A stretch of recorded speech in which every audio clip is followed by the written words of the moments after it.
Hello everyone, আশা করছি সবাই ভালো আছো। আমি এখানে ভালো আছি। তো দেখো, এটা অনেক দিন আগের নেওয়া একটা ভিডিও। মানে এটা হচ্ছে একটা বিয়েবাড়ির ব্লগ, কিন্তু জানি না কেন যখন আমি দেশে গেছিলাম, এটা আই থিঙ্ক সো 7 জুন এরম কিছু হবে ভিডিও, সেগুলো খুঁজেই পাচ্ছিলাম না ভিডিওগুলো। তো প্রায় বছর ঘুরতেই যাবে, তো ভিডিওগুলো ভাবছি তোমাদের সঙ্গে এডিটিং করে শেয়ার করব।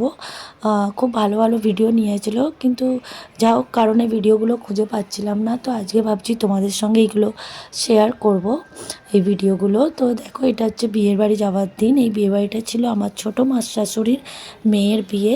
তো এখানে সকালবেলা থেকে আমাদের যাওয়ার কথা, যেহেতু গায়ে হলুদ আছে।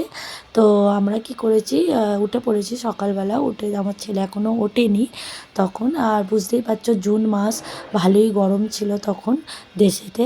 তো আমরা এবার যাবার জন্য রেডি হব, গায়ে হলুদে যাওয়ার জন্য।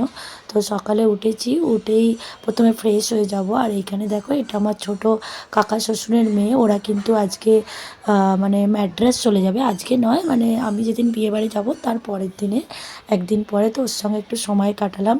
কাটিয়ে এখানে এসে সবাই মিলে আমরা চা খেয়ে নিচ্ছিলাম। আমার যা সবাইকে চা দিচ্ছিল, আর এই আমার দিদি শাশুড়িও বসে চা খাচ্ছে। তো চাটা খাওয়ার পর তো আমাদের রেডি হতে হবে, কেন গায়ে হলুদের জন্য যেতে হবে। আমাদের জন্য টোটো করা হয়েছে, যেটা আমরা টোটো করে আমরা যাব বিয়েবাড়িতে। আর এখানেই দেখো গোলু আমাদের, কত দিন পর গোলুকে দেখছি ভিডিওতে। কত সুন্দর লাগছে দেখতে, দেখো মুখটা। সবেমাত্র ঘুম থেকে উঠেছে না, তো মুখটা দেখো। আর এখানে আমার ছেলেকে ডাকতে আমার জায়ের বড় ছেলে চলে এসছে। ও রোজই কিন্তু ওর দাদাইকে, ও দাদা বলে, সরি দাদাই নেই, দাদান বলে। তো রোজই দাদানকে কিন্তু ও ডাকতে আসতো।